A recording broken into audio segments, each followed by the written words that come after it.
Hey guys, welcome back to Project Bodybuilding. In today's video, we will be comparing two classic physiques. Well, technically. One of them is a true classic physique competitor. He's been a staple in the actual classic physique division for years now, even placing runner-up at the classic physique Olympia for 2 years in a row. Of course, I'm talking about the Brazilian sensation Ramon Dino, and he will be going up against another classic physique, but only technically. This guy is from the golden era, so sure, he's a classic physique, but he was an open competitor back in the day. You read the title, you know today that Ramon will be going up against none other than the legendary Mike Mentzer. So I wanted to do this comparison for two reasons. The main one is because of how similar these guys are. We'll see this more in the comparison, but just by glancing at these two, you can see that they have very similar attributes. And the second reason is to compare how true classic bodybuilding compares to modern classic physique. And what better physiques to use for the golden era to modern era comparison than two guys that look extremely similar. And I also want to ask a bonus question on top of those two. How would Mike have done in the modern era and in the modern classic physique division? So why wait any longer? Let's jump right into Mike Mentzer versus Ramon Dino. All of the picks today will be from the 1980 Olympia for Mike Mentzer, and for Ramon, his latest Olympia in 2023. If you guys like these types of videos, be sure to hit that like button and subscribe for more.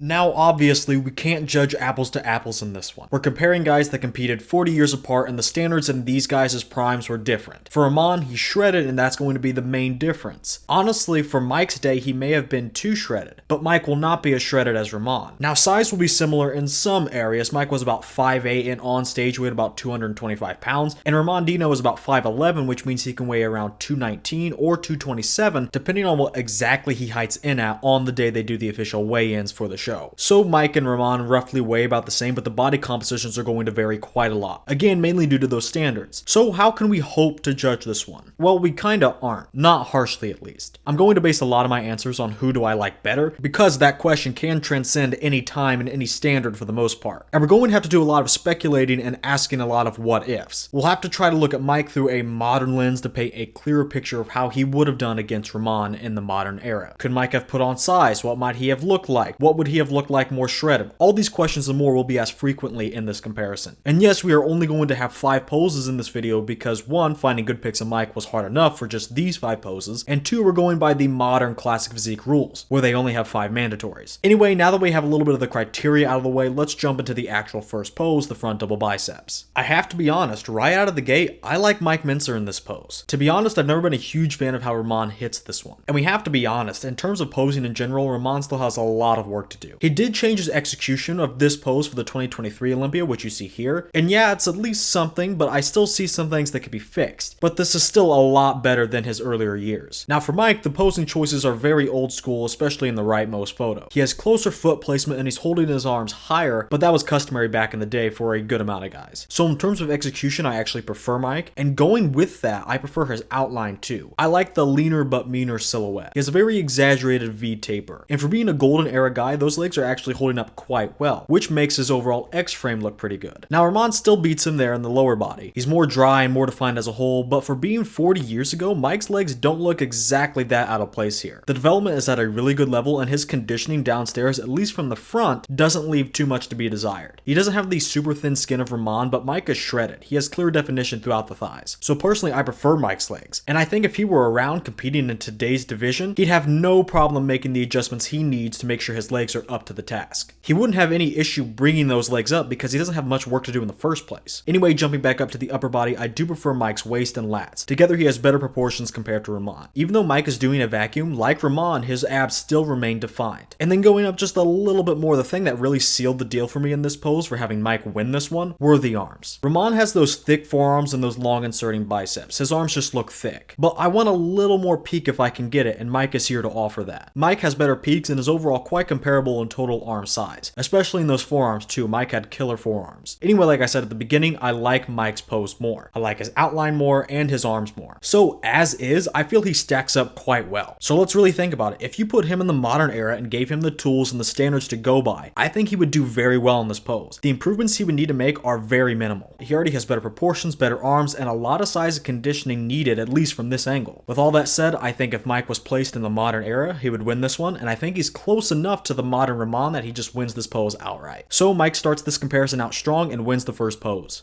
In the side chest, I'm not too thrilled with either guy. Ramon never had those huge, thick 3D pecs. They're fairly flat. He does have some good girth there and some good detail, don't get me wrong, but I'd like to see those pecs come out a little bit further off his ribcage. Other than that, I don't really have any issues with Ramon. Now for Mike, we have some odd execution. I get it, this is the old school method of hitting this, but honestly, this execution is even old school for 1980. This is like 1950s execution, silver era execution. Mike really isn't trying to show any thickness in the actual pecs at all. All he seems to be concerned with is showing off that big rib cage. That's what they used to do way back in the silver era, but in the golden era, they wanted to show off their superior development and thickness in the pecs as well as those big rib cages. And like I said, Mike really isn't concerned with showing the former. And to be fair, I don't think he has the thickest pecs to begin with, so there's probably not a lot to show off anyway. Either way, I think with his execution, it's not doing him any favors. And then even downstairs, what's the foot placement here? Again, too old school. No one was doing this in 1980. He could have made himself look a little bit taller and make his leg look a little bit bigger if he had put his feet together like Ramon is doing, which was already common practice by this point in time. Anyway, Mike clearly isn't winning this pose as is. He gets smoked in that side leg detail, and in the chest, even though Ramon isn't the thickest, it's really no comparison there. I would still probably give Mike the Delton arm. I like his shape and the pop there yet again like in the front double, but that's literally it. And he already lost in the most important areas, the side leg and of course the pecs. But what if Mike had stepped into 2023 and was training nowadays to take on Ramon at last year's Olympia? I wouldn't be too confident that even with modern improvements that Mike could beat Ramon here. I think they'd end up looking kind of similar. If Mike changed his execution, showed off a little bit more chest thickness, fixed that leg stance, and of course had that modern conditioning and a little more mass, I think this would get closer, but I still think Ramon would be slightly too thick in the pecs and would still probably have an advantage in the side leg, at least in conditioning because Ramon is always razor sharp. So I think in every scenario, Ramon wins the side chest.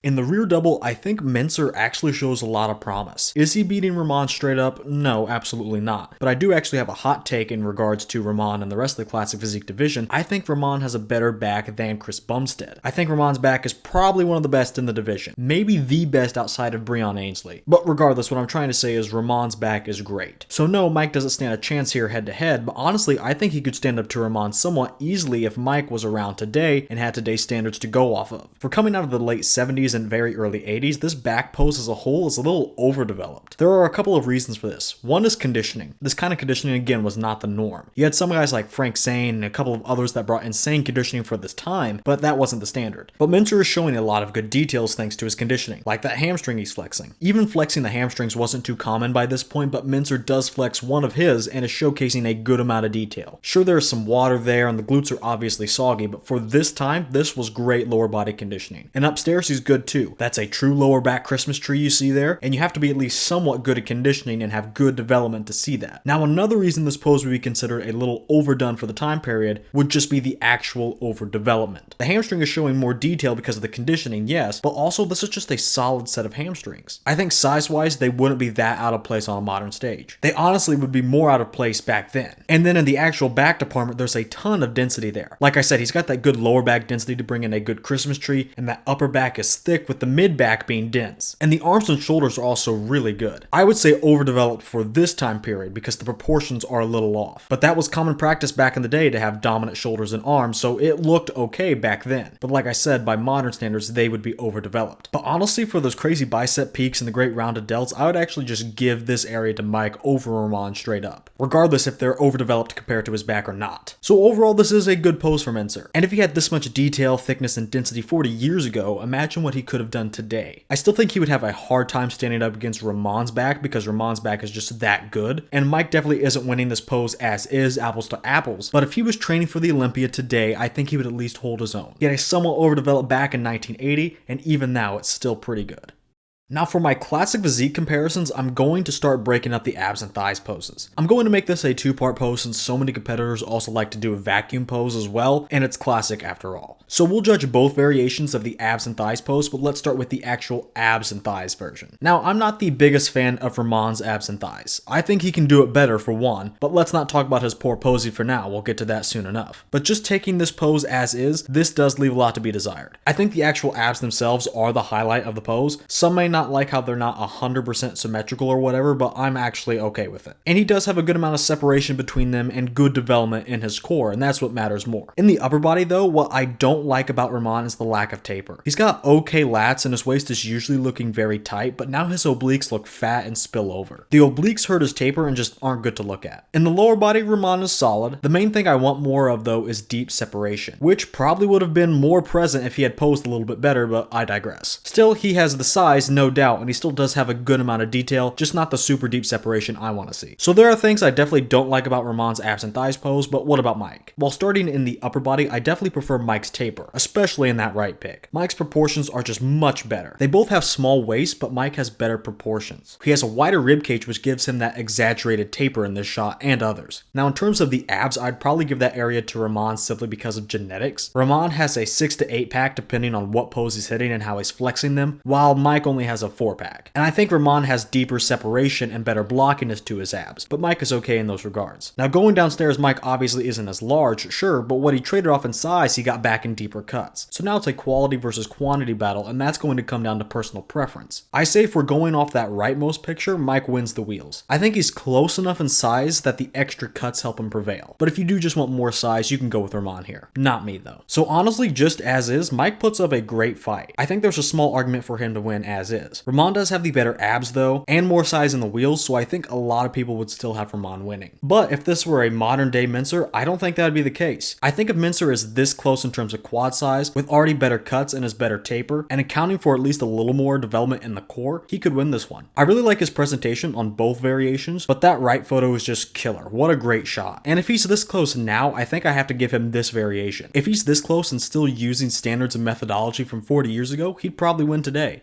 But we have one more thing to consider before we call this pose totally for one person. That of course being the vacuums. And sorry Ramon fans, but the old schooler takes this variation too. I think the old school guys are always going to have a leg up on true classic poses like this one. Remember how I said both guys have small waists, but Mike has better proportions up top because of that huge rib cage? Well, it's the same story here. Those guys back in the day all had huge barrel chests and massive rib cages, and that's what gives Mike an easy victory in this one. I think Ramon is looking a lot better in this variation than the last one, but it's just not enough. I mean, sure, he probably takes this one as is. His legs look a lot more separated now, and he still carries more size, and up top he's presenting himself a lot better. He's still got good taper himself, and overall the vacuum looks good. But I will take the exaggerated proportions of Mike Mentzer all day long. And really all Mike would need to do to beat Ramon in the modern day is just have better conditioning. He doesn't need any more size or anything else. His proportions do all the heavy lifting for him. He just needs that modern polish, and he's set to beat Ramon in this one easily. The legs already look good shape and size wise. Again, he just needs a little more conditioning, and this would be a solid set of wheels from the front on a modern classic stage. And then up top, this is where Mike slams the door. The lats are huge and they flare out so much, and they're on either side of his much bigger rib cage. This makes his waist appear minuscule and gives him much better taper than Ramon. Ramon has a little more taper here than in the traditional abs and thighs, but it's still not as exaggerated as Mike's. So for the vacuum and thighs pose, I gotta go with Mentzer in probably every scenario. He would at least beat Ramon easily if he trained for this contest in the modern era. Ramon just doesn't have his proportions. So Mike wins this variation of the pose, and for the actual abs and thighs, I had him winning the modern day scenario, and he put up a good fight as is. So with wins in both variations, at least in my eyes, Mike Mentzer wins the abs and thighs pose.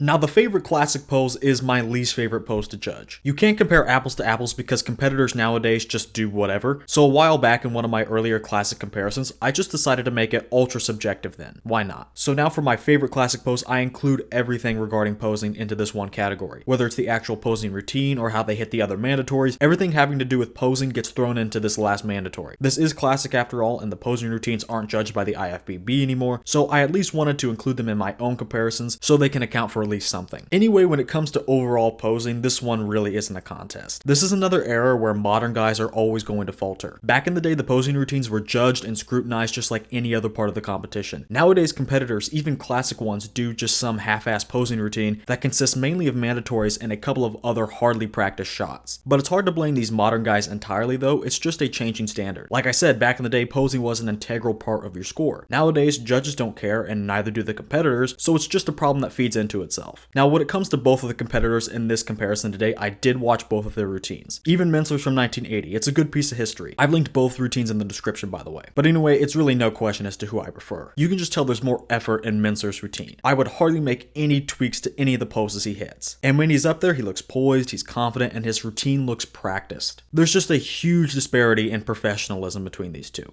For Ramon's routine, I'm not going to say he didn't exactly practice, I'm sure he did, but I've had problems with Ramon's posing for a while. Just in his 2023 Olympia routine, I could make tweaks in about every single pose he hit. And this is not coming from a posing expert or anything, I'm simply just saying this as an outsider looking in. If I was watching Ramon practice this routine, I would have said multiple times, hey, put your arms higher here, flex this body part here, don't forget about it. Be mindful of where the judges are going to be and what they're going to see, etc, etc. This routine just looks very amateur, that's the best way to describe it. Also in the mandatories, outside of a dated side chest pose, Mike didn't have any problems within the mandatory poses, and his execution of them. However, for Ramon, even though I try to keep my posing critiques to a minimum, I still mention some of my issues with his posing here and there. Again, in those mandatories, he was just making little mistakes and those add up. And those mistakes become really apparent when you get him next to Chris Bumstead, Breon Ainsley, or Urs Kalasinski on stage. Those guys practice a lot and don't make those small mistakes, and that makes Ramon look unpolished. And we're exactly in the same scenario when it comes to Ramon versus Mike. Mike's routine was actually really good. He didn't have any issues in the mandatories, he looked more polished overall and more professional, and that goes for anything in terms of posing. Ramon definitely still needs to work on his posing. Has it gotten better? Oh yeah, for sure. His first Olympia was even worse than the version we use today. He's getting the hang of being on some huge stages and is getting a lot more confident, and he did hit some poses correctly this time around. Like take a look at this pose where both guys are basically doing the exact same thing, a tricep showcasing twisting back pose. And there were some others that Ramon did well, but overall he continues to lack the polish of the other modern competitors, and certainly against golden era guys like Mike Mentzer. So even though Mike wouldn't be as large or as conditioned, if you took him as is from 1980 and had him perform his routine and had him judged on how he executed the mandatories as well, even that version from 40 years ago would win this pose today. So Mike rounds this comparison out with a win on the favorite classic pose / posing category. Well, that was the comparison. Now, I didn't score this one, there really wasn't a point, there isn't a winner nor a loser here. You can't really compare the two fairly. Here were my takeaways though. Mike had some good moments here, I may have even liked a couple of his poses better, and I do think he was a better poser than Ramon. But if they got on the Olympia stage today as is, it would be a clear victory for Ramon Dino. Mike would get points for presentation and looking old school, but that's about it. Ramon carries too much size and was leagues ahead in overall conditioning back to front. However, after reviewing these picks, I think if Mike did have an opportunity to train in the modern era and train for the modern standards, I think he would do quite well. I said this multiple times throughout the comparison, Mike was overdeveloped for his time, and that's true. I believe at the infamous 1980 Olympia, when comments were flying backstage, Arnold had said to Mike that he was too muscular, and that was one of the reasons why Mike had lost. And Mike said something to the effect of, how can one be overdeveloped for a contest? It's bodybuilding, not body reducing. I mean, both of them had a point. Arnold was right. If you look at photos of a lineup in 1980, Mike sticks out clearly. At the time, I'm sure some thought he was too lean and too developed. But for those of us looking back through a modern lens, we see that as a good thing. And those attributes, better conditioning, more density, more muscle, all combined with those old school proportions would probably be more appreciated today. Not only would those attributes be more appealing to a modern audience, but they also give me the impression that Mike could have been competitive in today's era. In some areas like the arms and delts, he was probably already beating Ramon. And in areas where other golden era greats typically fell off, like in the back and the legs, Mike was measuring up probably the best that he could. His legs from the front did showcase a good amount of separation in size. The same can be said for the hamstrings, honestly. And in the back, although I still doubt he could beat Ramon even with modern improvements, he was already showing a great amount of thickness and density. I think he definitely could have brought the back and legs up to modern standards quite easily. I think he could have modernized his side chest pose too to help himself out there, and I already think he has great delts and arms, as I mentioned earlier. So honestly, if you stuck Mike Mentzer in today's era and told him to get ready for the modern classic physique Olympia, and you gave him adequate time to do so, he could meet the standard. I think in the grand scheme of things, he wouldn't need to do much. Some of the guys from his era would lack back, or still have to add inches to their thighs, or add 30 pounds of muscle, or even diet hard for the first time ever, but not Mike. It's honestly like what most people say about his training style. A lot of people say that Mike was ahead of his time, and I think that rings true for Mike's actual physique as well. He was bringing great condition and complete development all the way back in 1980, and he was so good back then that I think he could pull it off today and be at the classic physique Olympia. Dare I say, I could even see him placing top 10, but that's a whole lot of what ifs you have to think about, and so many hoops you have to jump through to get to that point. point. So I'll just keep it at that. He would have been very successful in the modern classic physique division. Can he beat Ramon straight up? No, Mike wasn't that ahead of the curve. But after taking a step back and examining what Mike was bringing 44 years ago, I do think he could have been a force to be reckoned with on the modern classic physique Olympia stage. Well, that's going to do it for today's video. Let me know what you guys thought about this comparison. Do you think Mike could have done really well in today's modern classic division? Do you maybe already prefer his physique to Ramon Dino's? Leave me your thoughts down in the comments. By the way, if you guys are looking for any high quality supplements, head over to armsracenutrition.com. Whatever you guys are looking for, whether it's pre-workout or protein, be sure to use my code PROJECT10 at checkout to get 10% off your entire order. That's code PROJECT10 at armsracenutrition.com. Finally, if you guys like this video and want to see more just like it, be sure to hit that like button and hit the subscribe button too for more. With all that said, I want to thank you guys for watching, and I'll see you all in the next video.